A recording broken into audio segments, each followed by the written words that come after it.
जब कोई सरकार कहे कि वो आदिवासियों को अधिकार दे रही है, लेकिन उसी कानून के जरिए उनके अधिकारों को कमजोर भी बना रही है। हम पेसा कानून के बारे में बात कर रहे हैं, तो इसे आप क्या समझिएगा? भारतीय जनता पार्टी इसे अधिकार नहीं बल्कि खुली हेराफेरी मानती आ रही है। 2 जनवरी को झारखंड सरकार ने पेसा कानून करने की अधिसूचना जारी की और यह दावा किया कि यह आदिवासी समाज के लिए एक ऐतिहासिक कदम है। लेकिन भाजपा और बाबूलाल मरांडी शुरू से यह बात कह रहे हैं कि यह कानून आदिवासियों को सशक्त करने के लिए नहीं बल्कि सत्ता और माफियाओं को मजबूत करने के लिए लाया गया कदम है। चलिए आपको समझाते हैं कि मामला क्या है। पेसा अधिनियम 1996 का मकसद बिल्कुल साफ था, यह बात हम जानते हैं। इस कानून का उद्देश्य था कि अनुसूचित क्षेत्रों में ग्राम सभा सर्वोच्च संस्थान होंगी, प्रशासन नहीं होगा। जंगल, जमीन, जल और खनिज संसाधनों पर फैसला ग्राम सभा करेगी, ना कि अफसर या मंत्री करेंगे। लेकिन झारखंड सरकार ने जिस तरीके से इस कानून को लागू किया है, उसने पेसा की मूल भावना को ही कुचल के रख दिया है। बाबूलाल मरांडी ने यह साफ कहा कि यह कानून आदिवासियों को अधिकार देने का दिखावा है, जबकि असल में अधिकारों को सरकार के हाथ में रखने की साजिश की जा रही है। चलिए पूरा मामला विस्तार से समझते हैं और बात करते हैं।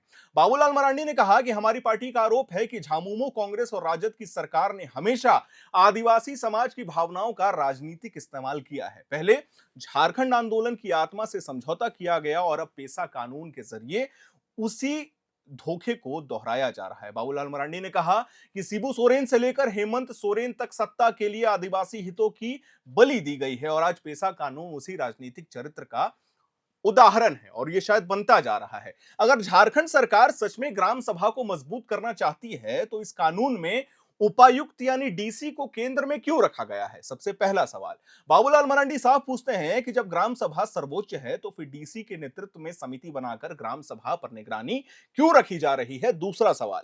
यह सीधा सीधा ग्राम सभा का जो है हमला माना जा रहा है। यह भाजपा का स्पष्ट आरोप है कि प्रशासनिक नियंत्रण बनाए रखने के लिए ग्राम सभा को जानबूझकर कमजोर किया गया है। बालू घाटों का मामला इस हेराफेरी का सबसे बड़ा सबूत है। बाबूलाल मरांडी कहते हैं और भाजपा ये सवाल उठा भी रही है कि जब पूरा जिला अधिसूचित क्षेत्रों में आता है, तो ग्राम सभा के अधिकार सिर्फ 5 हेक्टेयर या उससे कम वाले ग्रेड 1 बालू घाटों तक ही क्यों सीमित किए गए? यह दूसरा सवाल है। ग्रेड 2 बालू घाटों में ग्राम सभा को सिर्फ अनुमति देने तक सीमित क्यों रखा गया? तीसरा सवाल।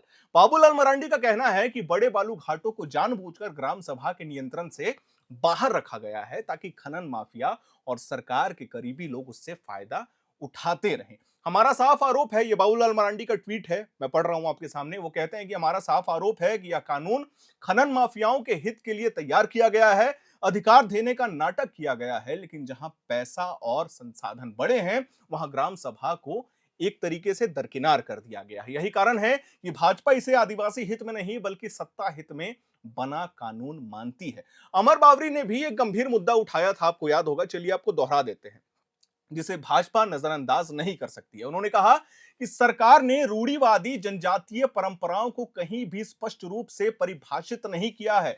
बाबूलाल मरांडी का कहना है कि जब परंपराओं की परिभाषा ही साफ नहीं होगी, तो इसका फायदा ऐसे लोग भी उठा सकते हैं जिनका आदिवासी समाज से कोई भी लेना देना नहीं है। यह आदिवासी पहचान और अधिकारों के साथ खुला अन्याय है और भाजपा इसका पुरजोर विरोध करती है। पेसा कानून का मूल उद्देश्य था कि वन उपज, खनिज संसाधन और जल स्रोतों पर ग्राम सभा का पूरा नियंत्रण हो, लेकिन ये कहीं ना कहीं इन्हें दरकिनार कर दिया गया है। भाजपा का यह आरोप है लगातार है कि झारखंड सरकार ने इन अधिकारों को अपने पास ही सुरक्षित रखा है। कागजों पर ग्राम सभा को अधिकार तो दिए गए हैं, लेकिन असल ताकत आज भी सरकार और जिला प्रशासन के पैकेट में है। यह संविधान की भावना के खिलाफ है और भाजपा इसे आदिवासी समाज के साथ विश्वासघात मानती है। बाबूलाल मरांडी लगातार ये कहते आ रहे हैं कि यही राजनीति है जिसमें आदिवासी समाज को सिर्फ नारे के रूप में इस्तेमाल किया गया है। सवाल यह है कि क्या यही वह झारखंड है जिसके लिए आदिवासी समाज ने संघर्ष किया था?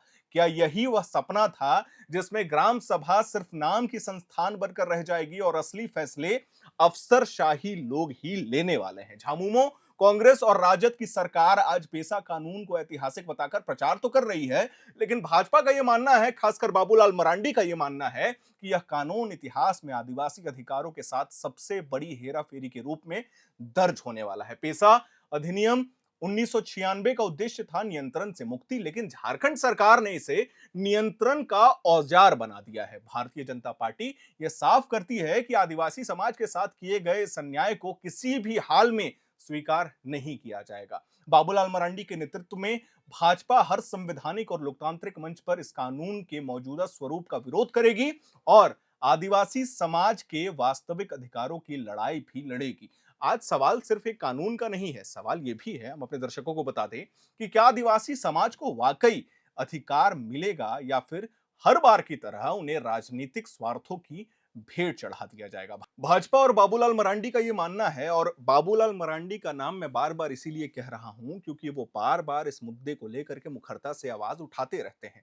जब उन्होंने ट्वीट किया तो उसमें 2 पॉइंट यानी कि 2 मुद्दे ऐसे थे जो सच में सोचने वाले विषय हैं। सबसे पहला विषय तो यह था कि ग्रेड 1 वाले जितने भी बालू घाट हैं, यानी कि जितने भी बड़े बड़े बालू घाट हैं, उनको ग्राम सभाओं से दूर कर दिया गया है, दरकिनार कर दिया गया है। यानी कि उसका फैसला, उसका डिसीजन, कौन वहां से बालू उठाएगा, किसके पास टेंडर जाएगा, कौन टेंडर डाल सकता है, ये पावर आज भी ग्राम सभाओं से कहीं ना कहीं दूर रखा गया है। जबकि पेसा अधिनियम तो ये कहता था कि जितने भी संसाधन हैं, जितने भी जल हैं, जंगल हैं, जमीन है, खनिज संपदा है, उनका फैसला ग्राम सभाएं करने वाली हैं। तो ये सवाल जो है वो सरकार से पूछना लाजमी है। जबकि जब यह अधिसूचना जारी की गई थी 2 जनवरी को, तो यह बात कहा गया था कि 1996 का और आदिवासी जो परंपरा है उनके अनुरूप ही ये अधिसूचना तैयार की गई है, जिससे आदिवासी समाज की एकता, आदिवासी समाज की संस्कृति, आदिवासी समाज की संप्रभुता सब बराबर से इस पे अप्लाई किया गया है। यानी कि इसमें कोई भी किंतु परंतु नहीं है। लेकिन कुछ सवाल तो हैं, सवाल जरूरी भी हैं। इसमें यह भी था कि 5 हेक्टेयर का जो मामला था वो अभी भी लिमिटेड है। क्यों है, ये सवाल भी पूछना चाहिए और ये सवाल एयर नाउ के माध्यम से हम भी पूछना चाहते हैं। खैर, इस पे आने वाले समय में और क्या क्या अपडेट आएगा, क्या बवाल होगा, क्योंकि पेसा को लेकर के संघर्ष तो बहुत लंबा रहा है झारखंड में। आखिरकार 2 जनवरी 2026 को अधिसूचना जारी कर दी जाती है हेमंत सरकार के द्वारा, और उसके बाद लगातार सवाल और विवाद खड़े हो रहे हैं पेसा अधिनियम 1996 को लेकर के। खैर, आने वाले समय में इस पे क्या अपडेट्स आएगा वो अपने चैनल के माध्यम से अपने दर्शकों को हम देते जाएंगे। मैं उम्मीद करता हूं आपको हमारी ये जानकारी, हमारी ये वीडियो पसंद आई होगी। इसे लाइक करें, शेयर करें, हमारे चैनल को सब्सक्राइब करें। कैमरे के पीछे मौजूद हैं मेरे सहयोगी अभिषेक मुकुंद। मेरा नाम है हर्षित और आप देख रहे हैं एयर नाउ।